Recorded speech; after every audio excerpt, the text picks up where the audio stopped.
Greetings, dear students. Let's continue chapter number 1, that is fundamental of partnership firm.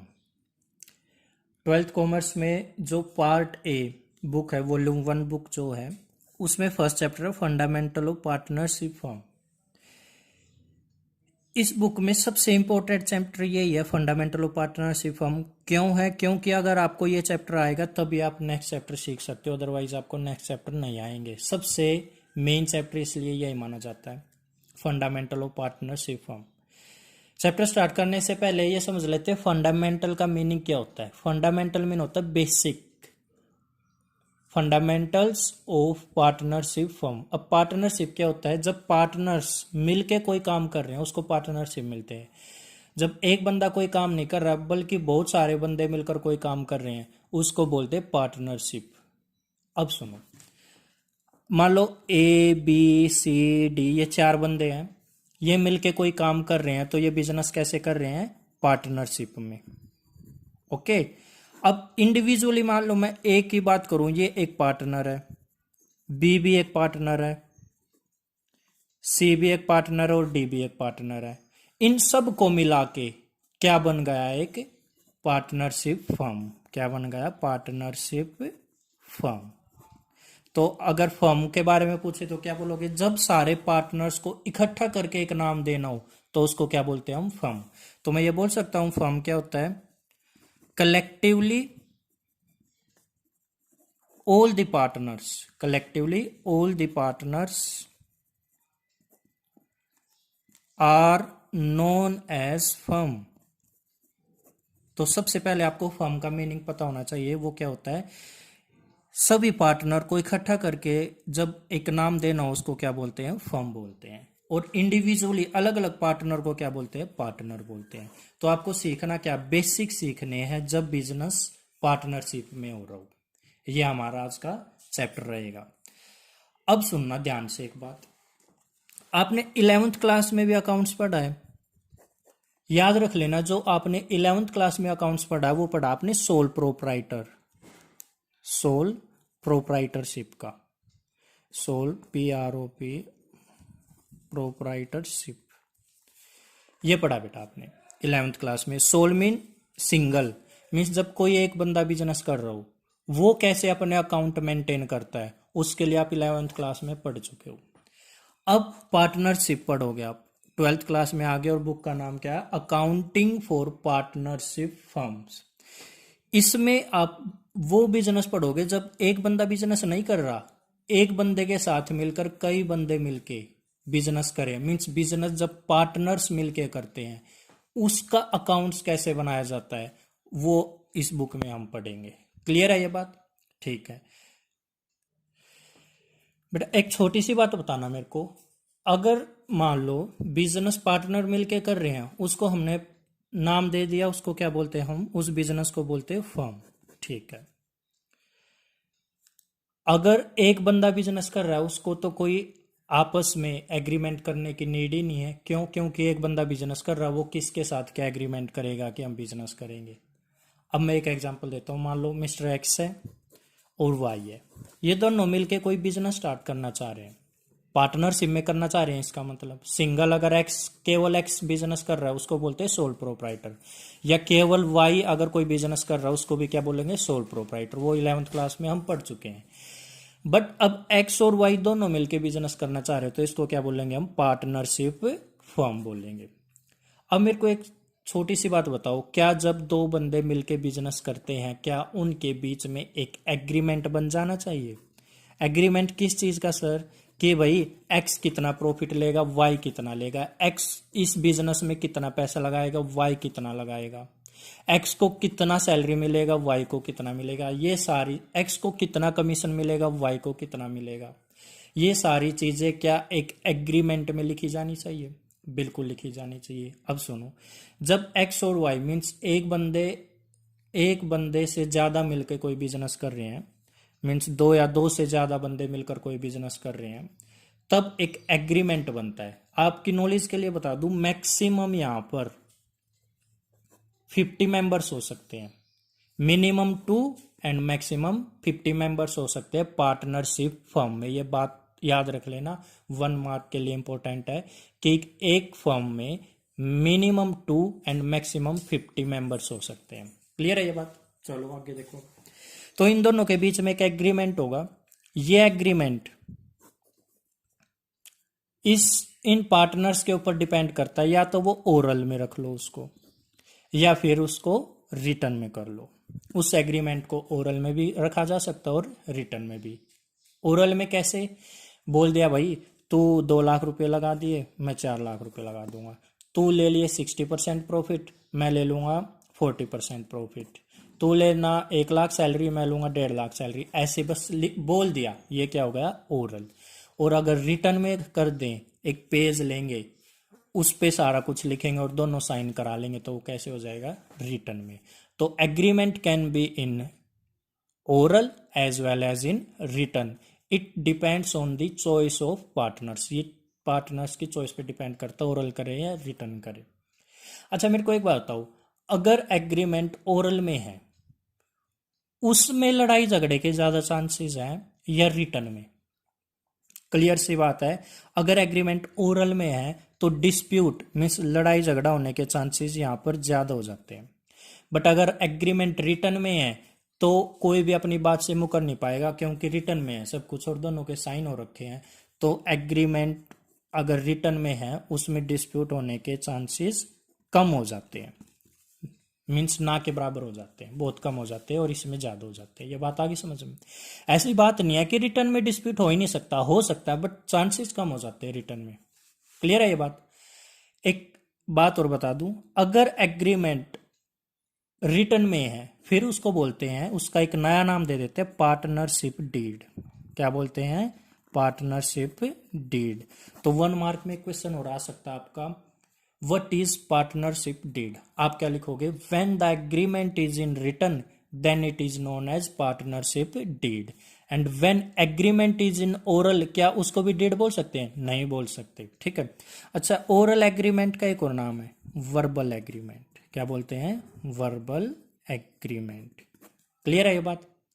आप मेरे को suggest करो, agreement oral में होना चाहिए या रिटर्न में होना चाहिए? आप सभी बोलोगे कि एग्रीमेंट अगर सर रिटर्न में हो जाए तो डिस्प्यूट होने के चांसेस कम हो जाते हैं। बट बेटा पता है क्या होता है, एक्स और वाई मान लो अच्छे दोस्त थे, उनको भरोसा था एक दूसरे के ऊपर, तो उन्होंने जरूरत नहीं समझी कि एग्रीमेंट को रिटर्न में करे, उन्होंने एग्रीमेंट को ओरल में ही कर लिया। बोला हम क्या आपस में झगड़ा करेंगे, हम तो भाई भाई हैं, हम झगड़ा ही नहीं करेंगे, तो क्यों हम रिटर्न में एग्रीमेंट करें, फालतू का टाइम वेस्ट करें, पैसे वेस्ट करें, रिटर्न में करने के लिए पैसे लगते हैं। तो बोले चलो एग्रीमेंट को रिटर्न ओरल में ही रखते हैं, रिटर्न में नहीं करते। बट क्या हुआ, कुछ टाइम बाद दोनों में झगड़ा हो गया बेटा। अब झगड़ा हो गया, सरकार परेशान। क्यों? क्योंकि झगड़ा कौन सुलझाती है? कोर्ट।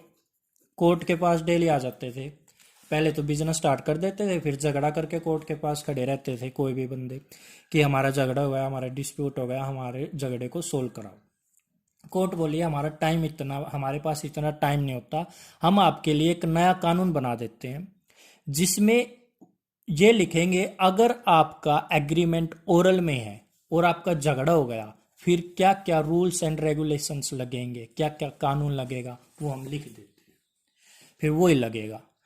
या तो रिटर्न में करो, रिटर्न में करोगे तो चांसेस बहुत कम है डिस्प्यूट के। अगर आप ओरल में कर रहे हो तो झगड़े करके हमारे पास मत आओ, हम आपके लिए कानून बना देते हैं। वो कानून बताऊंगा कौन सा कानून बनाएंगे, और उस कानून में जो लिखा है, उस एक्ट में जो लिखा है वो अप्लीकेबल हो जाएगा। क्लियर है ये बात? तो बेटा देखो, गवर्नमेंट ने क्या किया, जब एग्रीमेंट ओरल में है और डिस्प्यूट होते हैं तो हमारे पास एक एक्ट बना के रख दिया उन्होंने। उस एक्ट का नाम है पार्टनरशिप एक्ट 1932। सर 1932 क्यों? 1932 में ही बना दिया था सरकार ने, इसलिए इसका क्या नाम है? Partnership act 1932।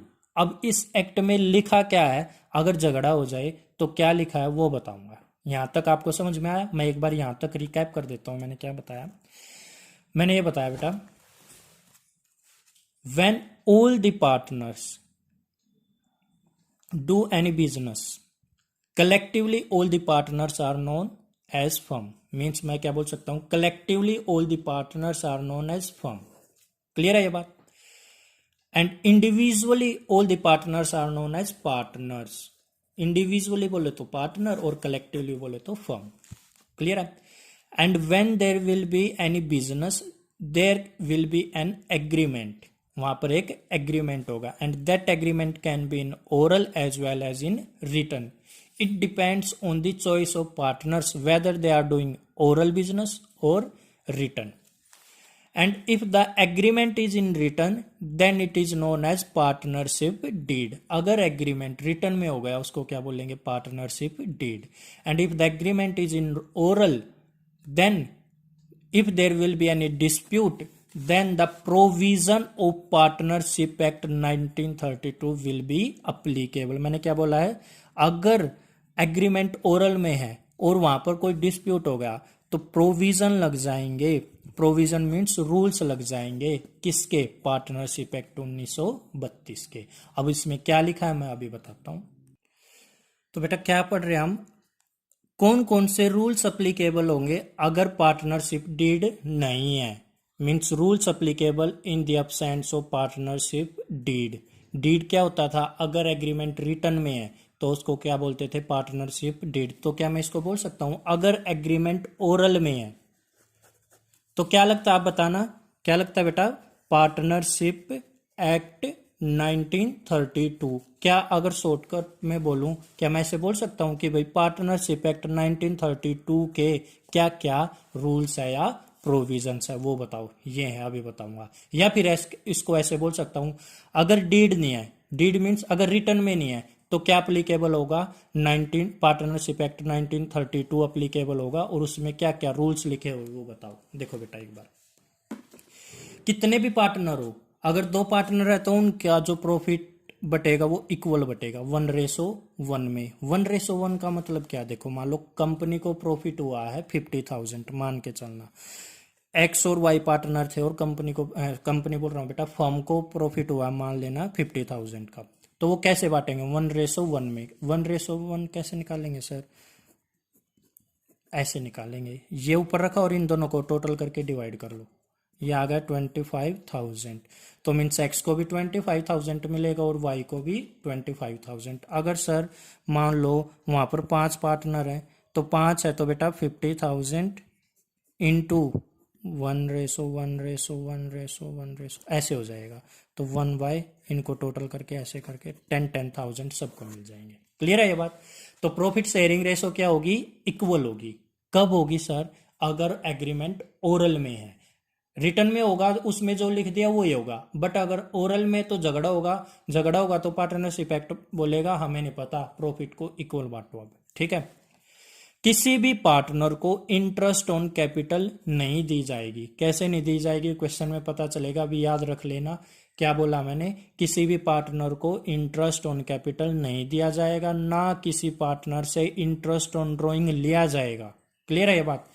ना ही किसी पार्टनर को सैलरी दी जाएगी और ना ही किसी पार्टनर को कमीशन दिया जाएगा। अगर इंटरेस्ट ऑन लोन दे रही है फर्म पार्टनर को, वर्ड पे ध्यान देना मैंने क्या बोला, अगर इंटरेस्ट ऑन लोन दे रही है फर्म पार्टनर को, सर इसका मतलब क्या?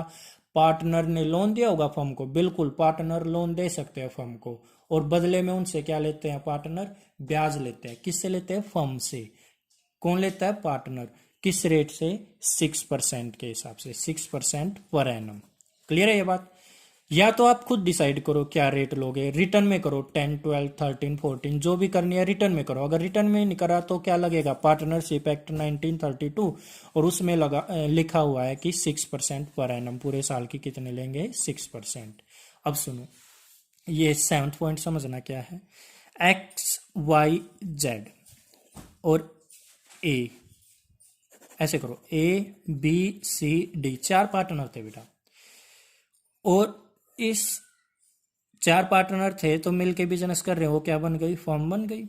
इसमें ई को एडमिशन करने की सोच रहे, ई को एडमिट करने की सोच रहे, मीन्स ई भी इसमें आना चाहता है इस फर्म में। ए बोला ठीक आने दो, बी बोला आने दो, सी बोला आने दो, डी बोला ना इसको मत लेके आओ।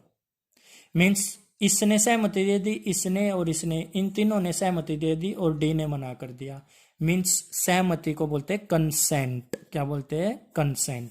कंसेंट सब ने दे दी एक को छोड़कर। अब आप मेरे को बताओ क्या ई इस फर्म में मिल जाना चाहिए? शायद आपका आंसर ये हो कि देखो 3 जनों ने तो हाँ कर दिया, इसलिए ई को इस फॉर्म में आने दो। नहीं बेटा, क्लियर कट एक बात लिखी हुई है, जब तक सारे के सारे पार्टनर अपनी सहमति नहीं देंगे, मीन्स कंसेंट नहीं देंगे, तब तक नया पार्टनर आ नहीं सकता। या तो रिटर्न में करो, रिटर्न में कर दिया तो जो आपने लिख दिया वही लगेगा। अगर आप पार्टनरशिप डीड नहीं बना रहे हो, मीन्स रिटर्न में नहीं कर रहे हो, तब अगर नया पार्टनर आएगा, जब तक सभी पार्टनर रेडी नहीं होंगे तब तक नया पार्टनर नहीं आएगा। तो देखना क्या लिखा हुआ है, admission of a new partner with the consent of all the existing, जो अब तक पार्टनर थे, जैसे यहाँ पर ABCD ये 4 पार्टनर थे, उनकी सहमति से आएगा। क्लियर है ये बात?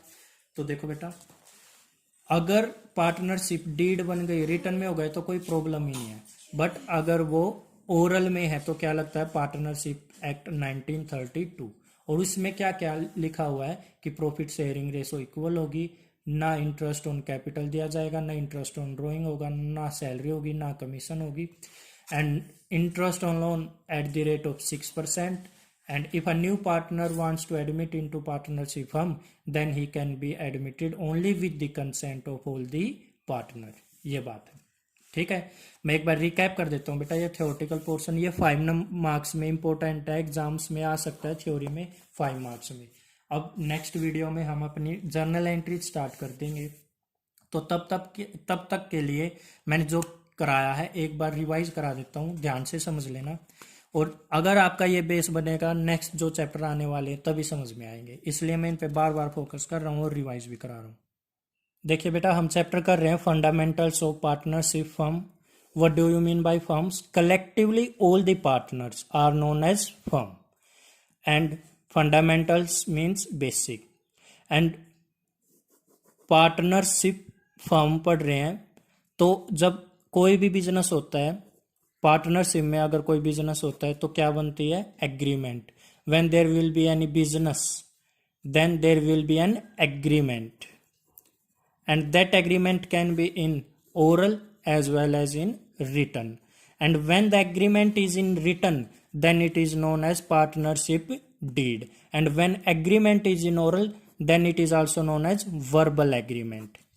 Clear? And if the agreement is in oral, then the provision mean rules of Partnership Act 1932 will be applicable।